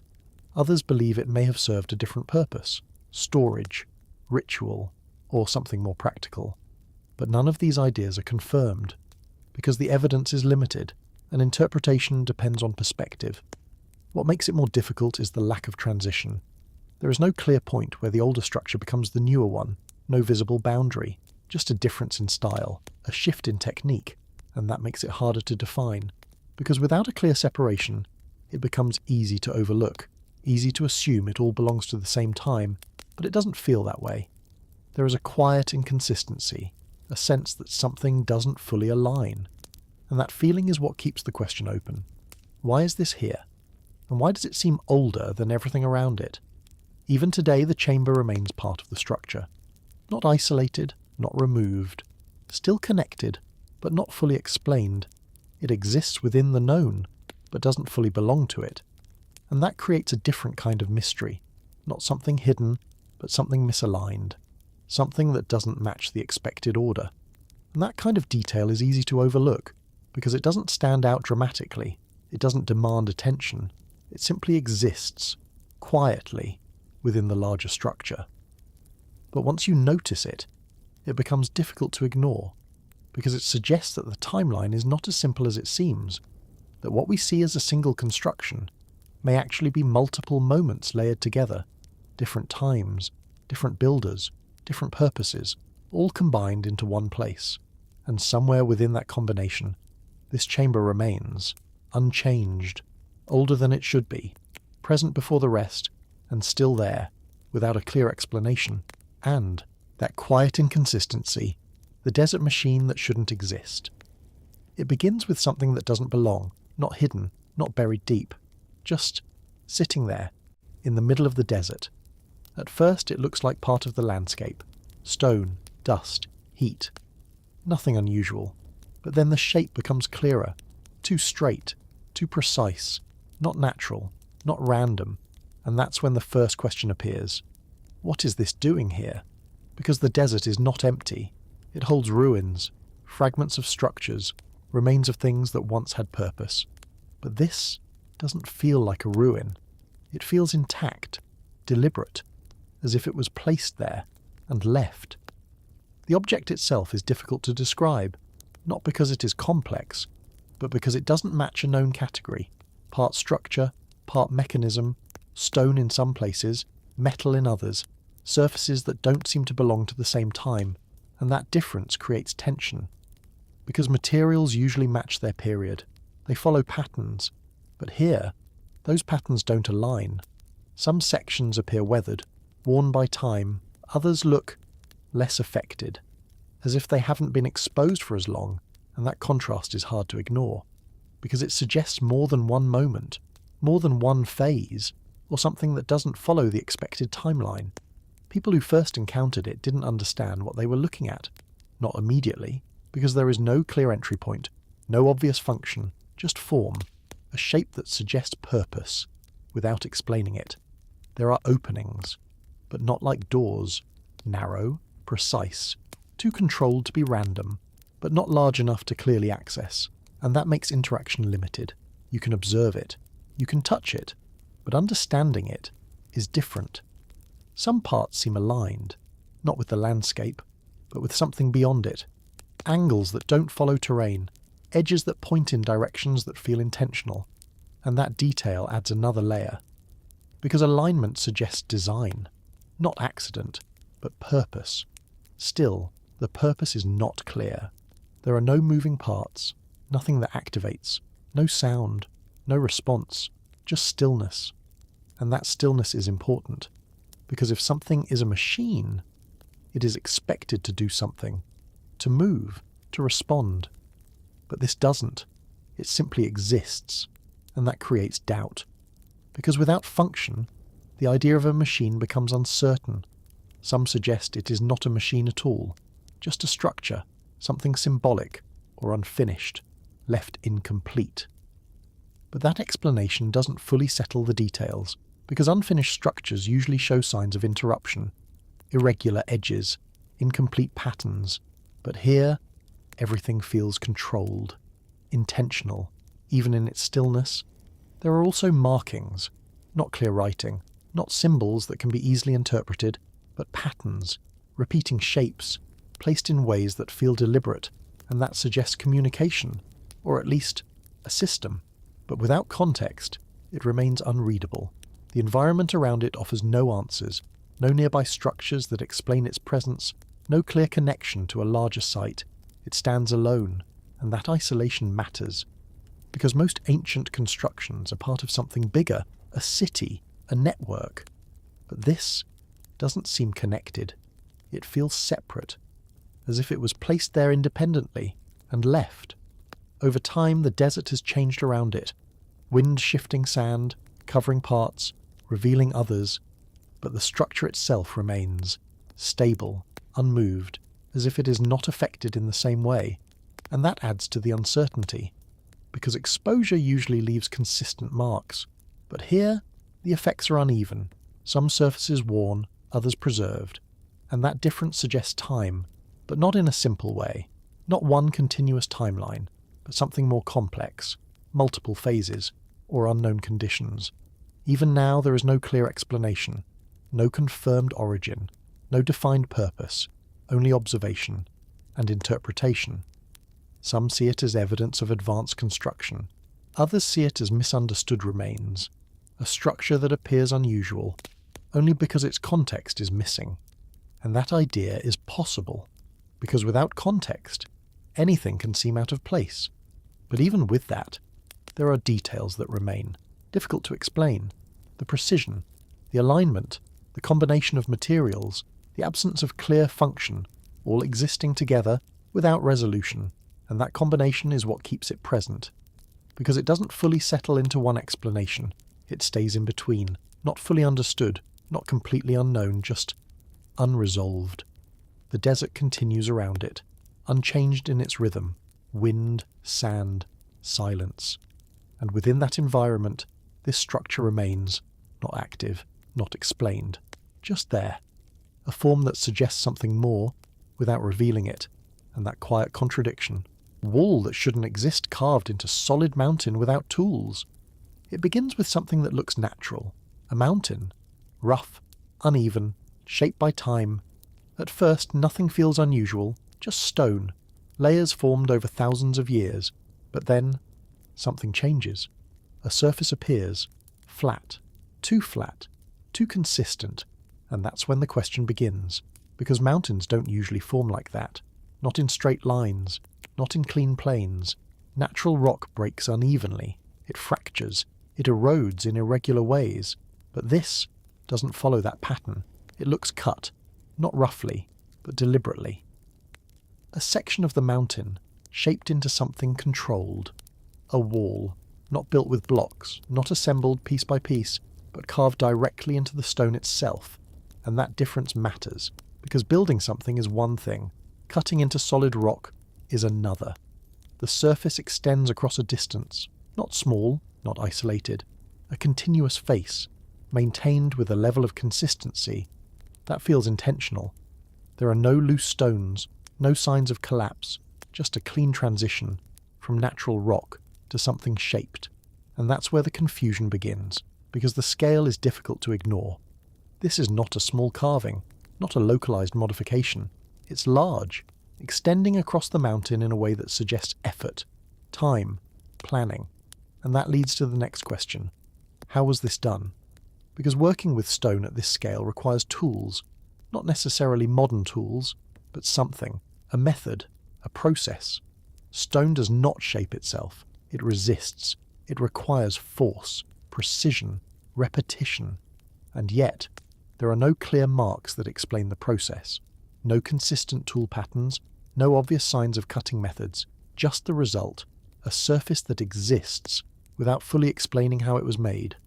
Some suggest natural causes, that the mountain fractured along a plane, that erosion removed material in a way that created the appearance of a wall, and that explanation has weight, because nature can create patterns that seem artificial, it can produce flat surfaces under the right conditions, but here, the consistency feels different, too controlled, too uniform across distance, and that's what keeps the question open, because natural formations usually show variation, irregularity, small inconsistencies, but this feels maintained, as if it follows a decision, not just a process. There are also edges, transitions between carved and uncarved sections, not sharp, but noticeable. A boundary where one surface ends and another begins, and that boundary feels placed, not gradual, not accidental, but defined. Still, there is no clear evidence of when it was created, no inscriptions, no markings that link it to a specific time, which makes it difficult to place. It exists, but without context, and that absence of context creates distance. because without knowing when something was made, it becomes harder to understand why. Some believe it may have served a purpose, a barrier, a boundary, or part of a larger structure that no longer exists. Others see it as a result of resource extraction. Stone removed from the mountain, leaving behind a flat surface, and that explanation is practical, because large-scale quarrying can produce similar shapes. But again, the details don't fully settle. The uniformity, the lack of debris, the absence of clear extraction marks, all of it together creates uncertainty. Even now, the wall remains, unchanged, part of the mountain, but not entirely like it, a surface that stands apart while still belonging. And that contrast is what makes it noticeable, because it doesn't fully blend in, but it doesn't fully separate either. It exists in between, not clearly natural, not clearly constructed, just present, and that presence creates a quiet tension, because it suggests something happened here, something that required effort, but left very little explanation behind. The mountain continues around it, rough, uneven, following natural patterns, and then this surface appears, still, flat, controlled, and that difference remains, even as time passes, even as the environment changes, because whatever created it left something that does not easily fade, a shape that resists being explained, a surface that raises more questions than it answers, and that quiet, carved presence within the mountain, the lake that refuses to freeze. It begins in a place that feels ordinary, cold, quiet, surrounded by land that changes with the seasons. In winter, everything slows down. Water becomes still, air becomes sharp, and across this landscape, lakes begin to freeze. It happens gradually, edges first, thin layers forming on the surface, then spreading inward until the water is no longer moving, until it becomes solid, predictable, expected. But this lake does not follow that pattern. Even as the temperature drops, it remains open, not completely, not dramatically, but enough to be noticed. A section of water, unfrozen, surrounded by ice. And that contrast is immediate, because it breaks expectation. Everything around it follows the same rules, but this doesn't. At first, it's easy to assume there is an explanation, something simple, something natural. Because most things are. One possibility is movement. Water that doesn't stay still, doesn't freeze easily. If there is a current beneath the surface, it can prevent ice from forming, even in low temperatures, and that makes sense, because moving water resists freezing. But in this case, the movement is not obvious. The surface appears calm, no visible flow, no clear direction, just still water, remaining liquid. Another explanation is depth. Deeper water takes longer to freeze, because it holds more heat. It releases that heat slowly, and that can delay the formation of ice. But this lake is not unusually deep, not enough to fully explain what is happening, because nearby lakes, with similar depth, do freeze completely, and that difference matters, because it removes the simplest explanation. Then there is temperature variation. Not all parts of a lake are the same. Some areas may receive slightly warmer inflow, underground springs, subsurface water sources, feeding into the lake from below. And if that water is warmer, even slightly, it can prevent freezing. This is one of the strongest possibilities, because it explains both the location and the consistency. The same area remains unfrozen, year after year, not shifting, not changing, just repeating. And repetition suggests cause, something stable, something that continues beneath the surface. But even with that explanation, there is still something unusual, because the boundary is too clear. Ice surrounding open water, a defined separation, as if something is holding that space open, and that visual difference stays with you, because it feels intentional, even if it isn't. People who visit the lake often notice the silence, not total silence, but a different kind, because frozen lakes carry sound. They reflect it, amplify it in subtle ways, but open water absorbs it, and that changes the environment, creates a contrast between stillness and movement, even when the movement is not visible. There are also moments when the surface reacts, small ripples, subtle disturbances, not caused by wind, not by visible activity, but from below. And that detail matters, because it suggests something is happening beneath the surface, not constantly, but enough to be noticed, enough to confirm that the water is not completely still. Over time, the lake becomes known for this behaviour, not widely, not dramatically, but locally. Observed, remembered, expected. Each winter, the same pattern returns, ice forms, except here. And that consistency removes doubt, because a one-time event can be dismissed, but repetition cannot. Even now, studies continue. Measurements, temperature readings, attempts to understand the source of the difference, and while the underground spring explanation remains the most likely, it is not always fully mapped, not always clearly defined, which leaves a small gap, a space where certainty ends and possibility remains. What makes this lake compelling is not that it defies physics. It doesn't. It follows rules, but in a way that isn't immediately visible, a hidden process, a cause beneath the surface, producing an effect above it. And that separation creates mystery, because when you can't see the cause, the effect feels unusual, even if it is explainable. Standing near it, the contrast becomes clear. Solid ice, then open water, a boundary that shouldn't exist so sharply, but does. And the boundary holds, through the cold, through the stillness, through time, even as everything else changes around it. The lake continues, part frozen, part not, a surface divided, not by force, but by something quieter, something beneath, and that unseen movement. The forest where metal grows like trees. It begins like any other forest, quiet, dense, layered with growth, trees rising upward, roots buried deep. Nothing unusual at first, just repetition, trunks, branches, leaves, patterns that feel natural, expected. But then, something changes. Not all at once, not dramatically, just enough to feel wrong. Among the trees, there are shapes that don't belong, thin at first, rising from the ground, but not bending, not growing like wood, rigid, cold, metal. At first, it's easy to mistake them for something placed, objects left behind, remains of tools, fragments of structures, but the more you look, the less that explanation holds, because these forms are not scattered randomly, they follow patterns, spacing, alignment, almost like growth, emerging from the ground, in positions that feel natural, as if they belong there, and that's where the confusion begins, because metal doesn't grow, it doesn't rise from soil, it doesn't form in shapes that resemble living structures, but here it appears to. Some of these formations are small, just beginning, barely noticeable.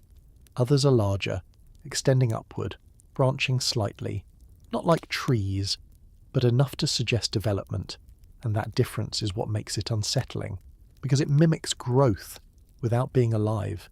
Touching them changes the feeling, cold, hard, unyielding. Nothing organic, no softness, no flexibility, just solid material, fixed in place. The ground around them doesn't show clear disturbance, no digging, no placement marks, no signs that they were inserted. They seem to emerge, and that perception is what stays, because it challenges expectation. One explanation points to mineral deposits, metal-rich groundwater rising through the soil, carrying dissolved elements, then slowly solidifying, layer by layer, over time, and that process is real. It can create formations, build structures, even produce shapes that appear unusual, but usually, those shapes are irregular, uncontrolled, different from one another. Here, there is more consistency, not perfect, but noticeable, enough to suggest pattern. Another possibility is corrosion, objects buried long ago, slowly reacting with the environment, expanding, changing shape, merging with surrounding materials, and over time, appearing as if they are part of the ground itself. That explanation also fits, because metal does change, it interacts, it spreads. But again, there are details that don't fully align. The distribution, the spacing, the sense that these forms are not random, but placed, or repeated. And that keeps the question open, because when something appears organized, it suggests intention.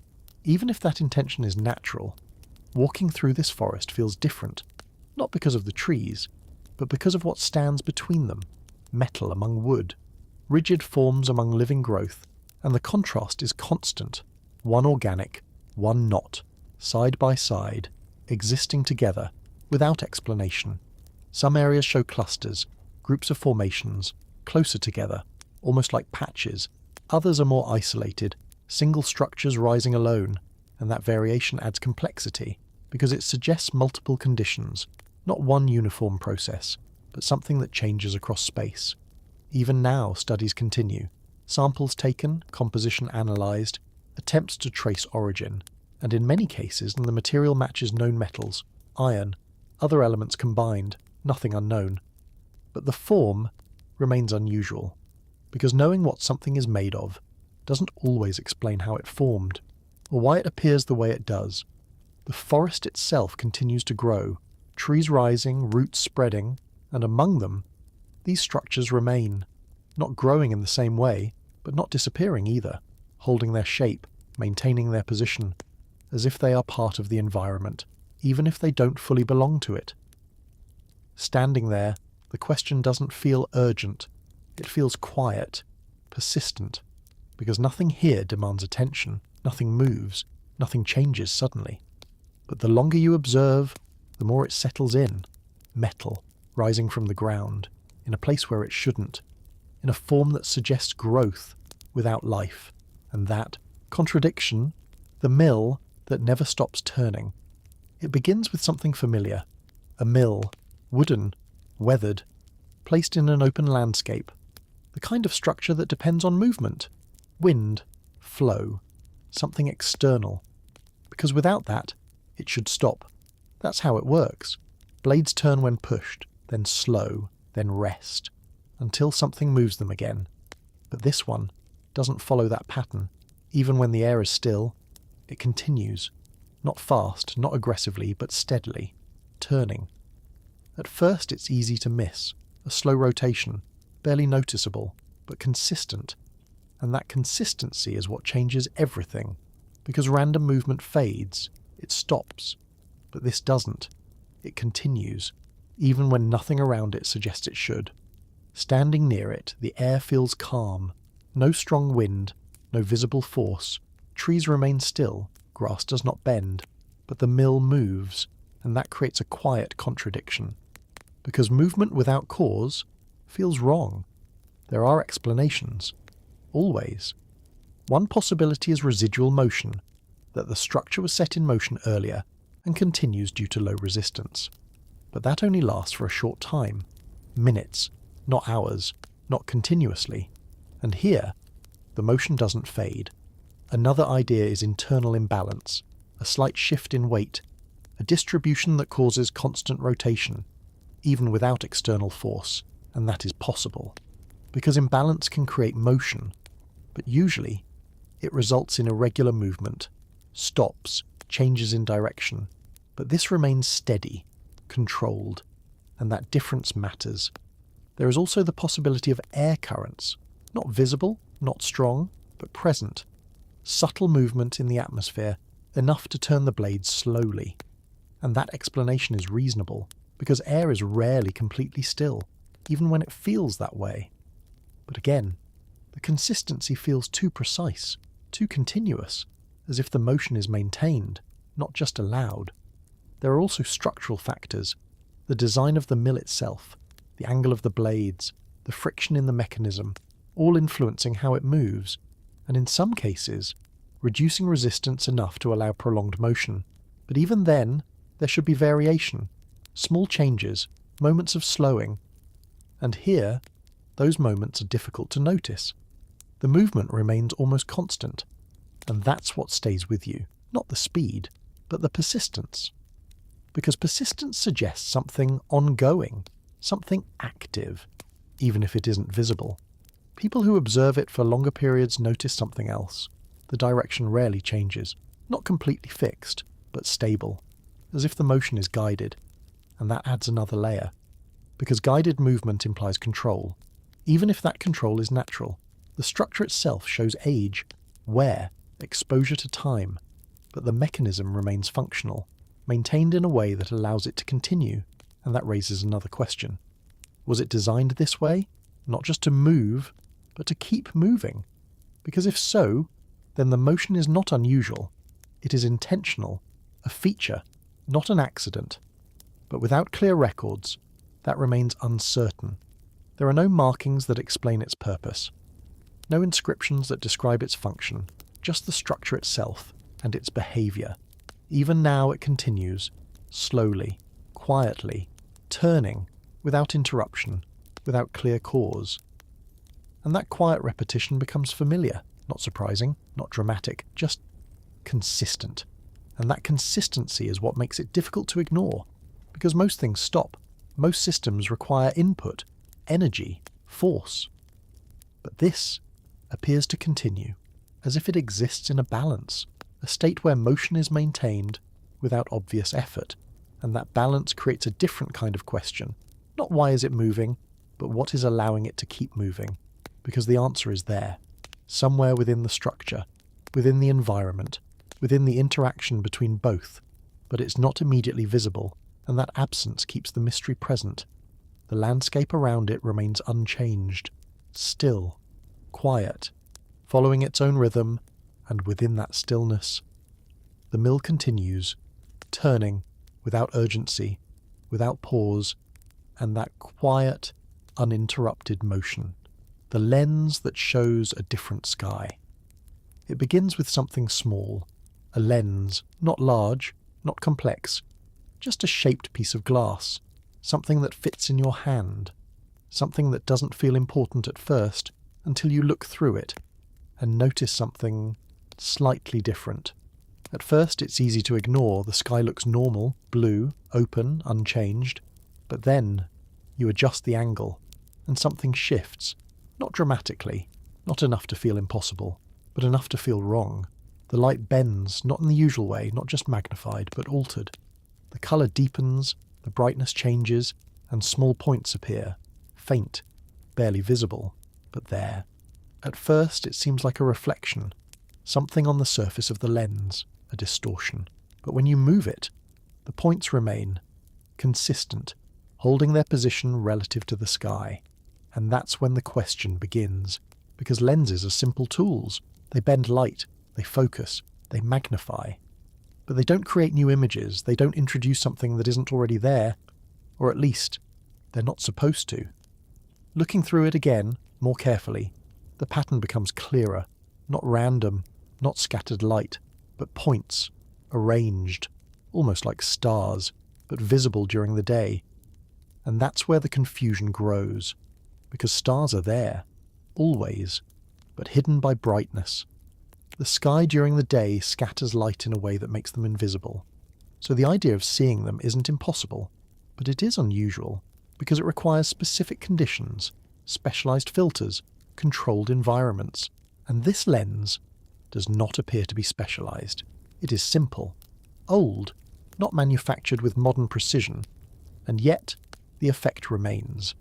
Some explanations suggest polarization, the way light is filtered, reduced, allowing certain details to become visible, and that is possible. Because polarization can change perception. It can reveal things that are normally hidden. But even with that, the clarity feels different, too defined, too stable, as if the pattern is not just emerging but already present. The more you look, the more the sky changes. Not completely, but enough. The blue becomes darker, the brightness softens, and the points become clearer, still faint, still subtle, but consistent. And consistency is what matters, because random distortion changes, it shifts, it disappears. But this remains.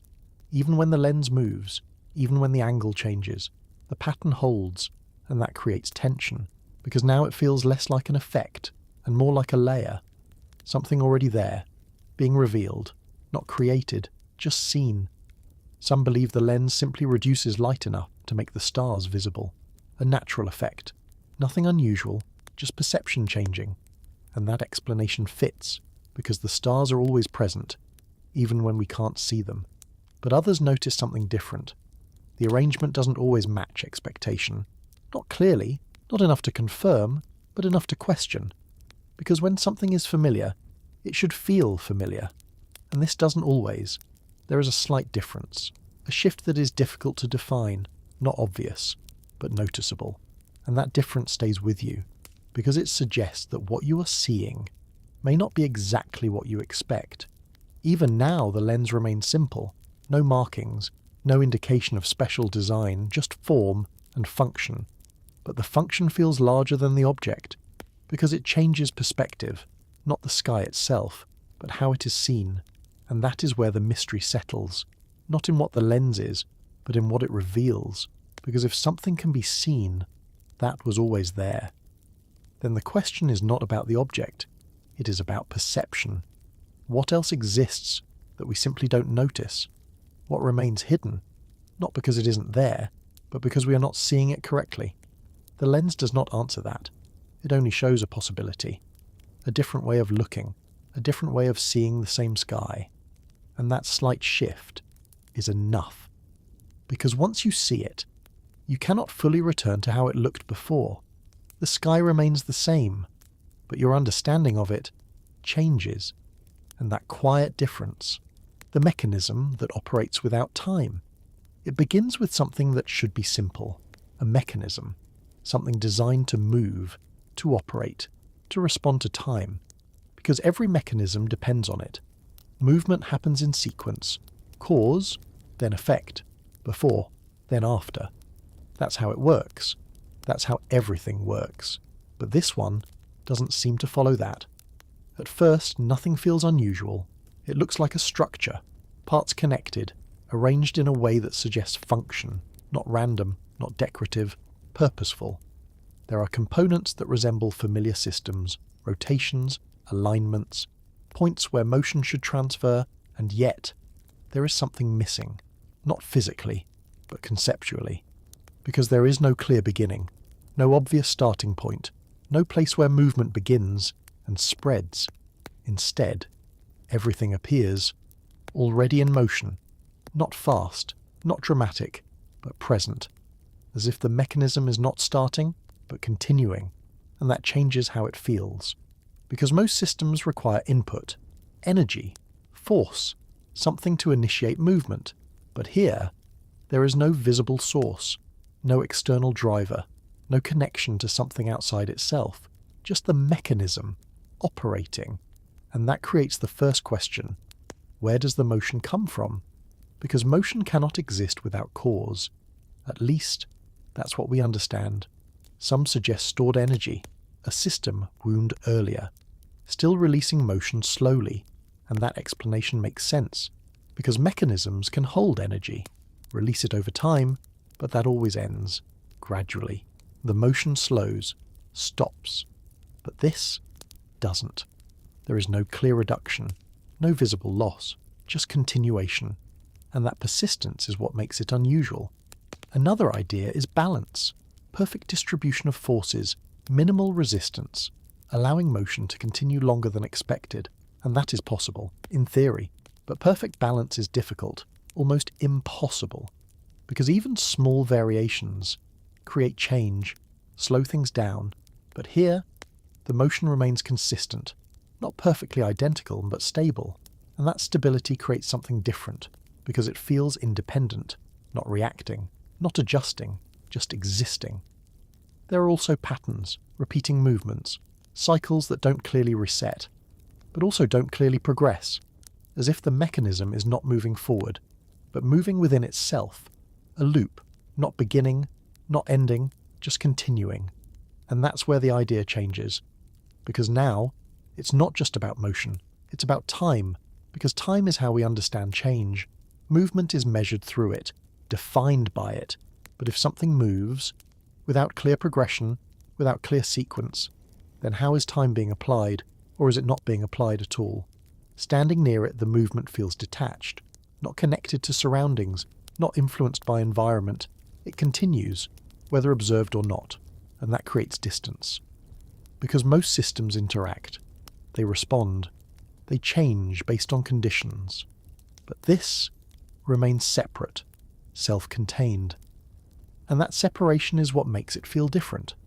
Because it doesn't behave like something within time, it behaves like something outside of it. Not literally, not physically removed, but conceptually. because it does not show progression, only repetition, and repetition without progression feels static, even when movement is present. Some believe it is simply perception, that the mechanism does follow time, but in a way that is not immediately visible, a cycle too slow or too consistent to notice change. And that explanation holds weight, because perception is limited. We measure time through variation, through difference, and without difference, time becomes harder to observe. But even with that, the feeling remains, that something about it is not aligning, not fully fitting within expectation. Even now the mechanism continues, not stopping, not accelerating, just operating, without clear beginning, without clear end. And that creates a quiet contradiction, because everything we understand requires sequence, requires change, requires time, but this seems to exist without depending on it, not breaking the rules, but not clearly following them either, and that space between is what makes it difficult to define, because it is not impossible, but it is not fully explained, just present, a system that moves, without showing where it starts, without showing where it ends, and that quiet, continuous motion, the chamber beneath the eighth step. It begins with something no one pays attention to, a staircase. Not ancient in appearance alone, not something that immediately suggests mystery, but something functional, something used. Stone steps shaped by time, worn slightly at the centre where countless feet have passed over them. Each step feels consistent, predictable, part of a design that serves only one purpose, movement from one level to another, and for the most part, that's exactly what it is, until you reach the eighth step. At first, nothing looks different. Same stone, same shape, same wear. If you were just walking past, you wouldn't notice anything at all. There's no visible marking, no crack, no shift in structure that sets it apart from the others. It blends in perfectly, almost too perfectly, as if it was meant to avoid attention. But the difference isn't in how it looks, it's in how it feels. When weight is placed on it, there's a subtle change. Not movement, not instability, just a slight difference in response. A sound that doesn't match the others. Softer, slightly hollow. Not enough to immediately raise concern, but enough to create a pause. Because stone, especially in structures like this, is expected to behave consistently. Solid, dense, reliable. But this step doesn't fully follow that. And once that difference is noticed, it becomes impossible to ignore. People test it again. Step up, step down, listen carefully, compare it to the steps above and the ones below. And each time, the result is the same. The eighth step sounds different. Not randomly, not occasionally, but every time. And that consistency changes everything. Because random variations happen. Materials age differently, surfaces wear unevenly, internal fractures can alter how sound travels. But those differences are usually irregular. They shift. They don't repeat in exactly the same way. This does, which suggests something else, something beneath it. Not visible, not open, but present.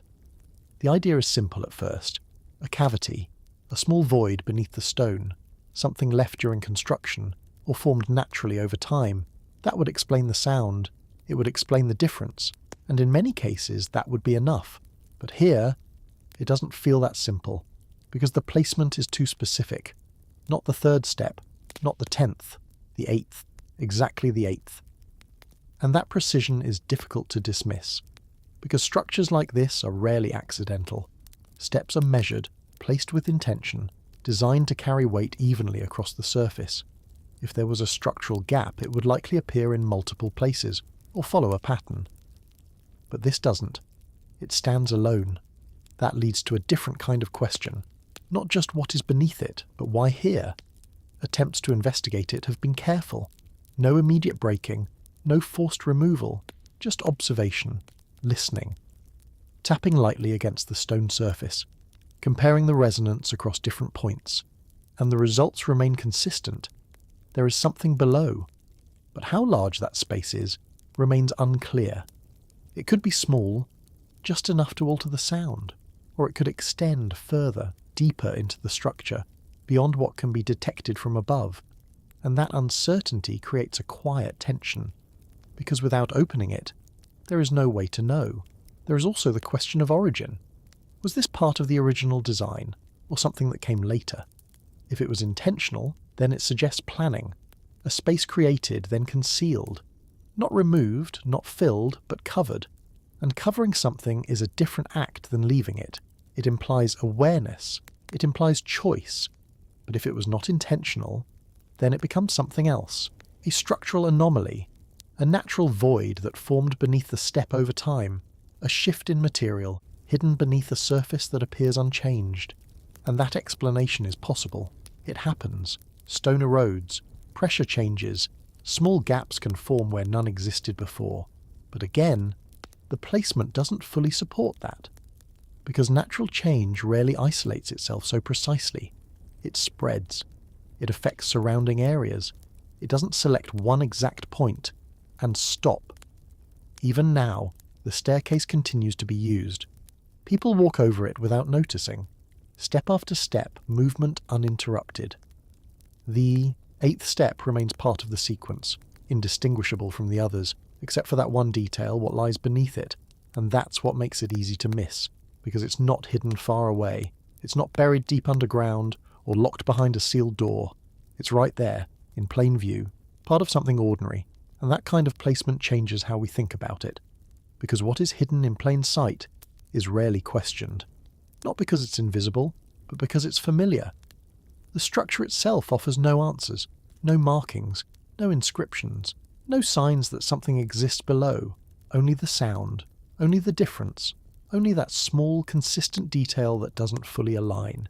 And sometimes that's all a mystery needs, not something large, not something obvious, just a single point where expectation breaks.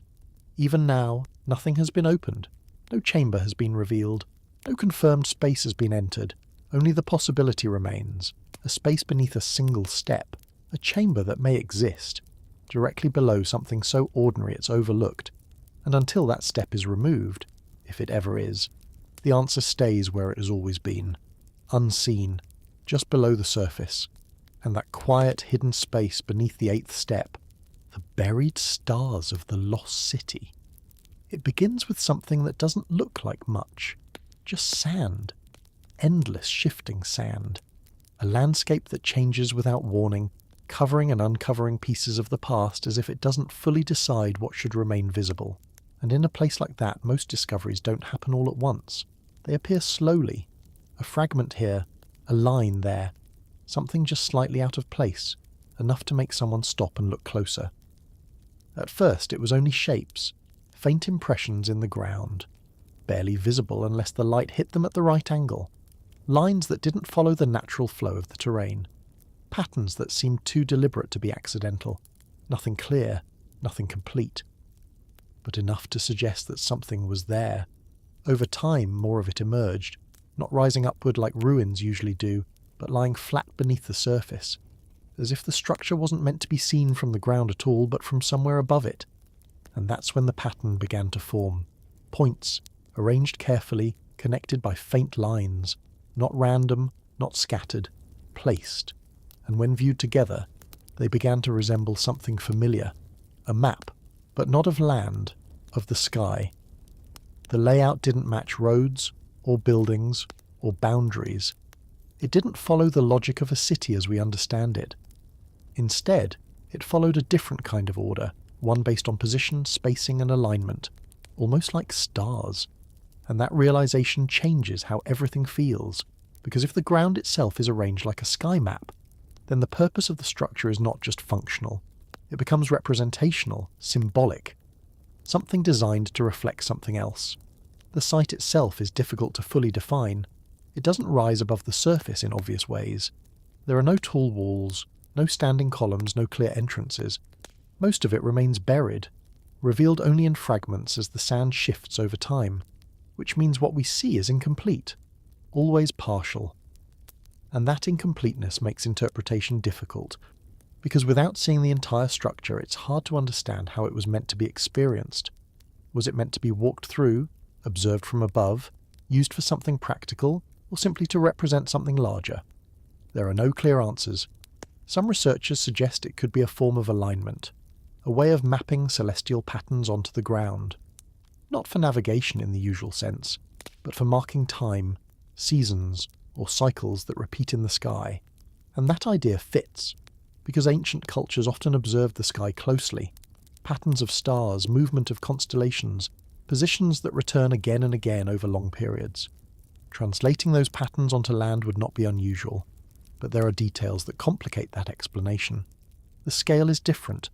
The spacing doesn't always match known constellations exactly. Close, but not identical. And that creates uncertainty. Because if it's not a direct map, then what is it? A variation? An interpretation? Or something based on a system we don't fully understand? The materials themselves don't provide clear answers. Stone arranged into low formations, subtle elevations in the ground, not large enough to stand out from a distance, but enough to define shape when viewed as a whole, and that suggests intention. Because shaping land at that scale requires effort, planning, understanding of placement, and yet there are no clear records, no inscriptions that explain the purpose, no direct references that confirm its meaning, only the structure itself and the pattern it creates. Standing within the site doesn't reveal much. From ground level it feels fragmented, disconnected, just shapes and lines that don't fully form a picture. But when viewed from above, the pattern becomes clearer, and that difference in perspective matters, because it suggests the structure was not meant to be understood from within it, but from outside it, from a distance, or from above. And that raises another question. Why create something that can only be fully understood from a perspective that wasn't easily accessible at the time? Some suggest it was not meant to be seen as a whole, only experienced in parts, walked through, not viewed completely, and that interpretation changes how it feels, because it becomes less about seeing the full image and more about being inside it. Still, the connection to the sky remains difficult to ignore. The arrangement, the spacing, the repetition of certain shapes, all pointing towards something above, and that creates a quiet relationship between land and sky, a reflection, not exact, but intentional.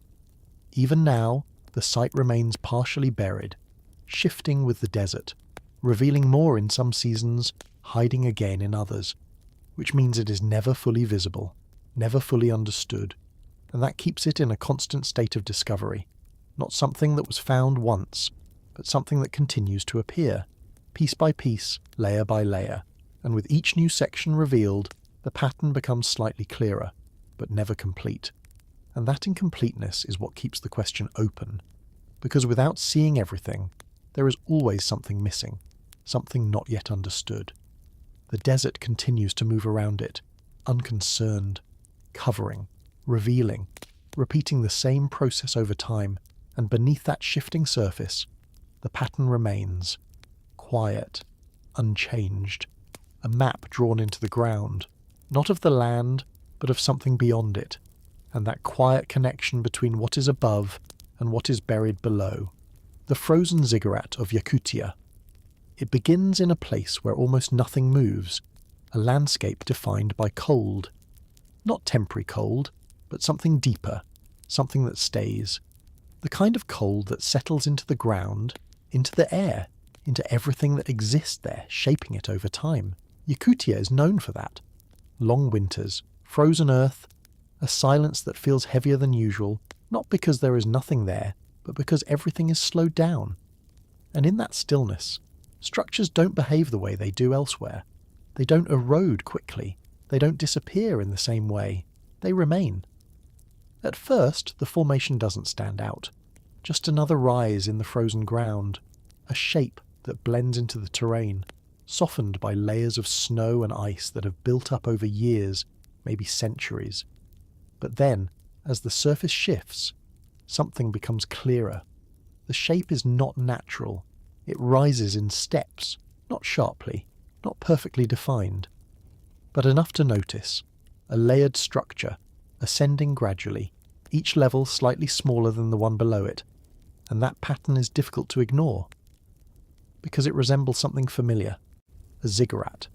Not in the traditional sense, not carved stone blocks stacked neatly, not a preserved monument standing clearly above the landscape, but a form, a structure that follows the same idea: layered elevation, intentional shape.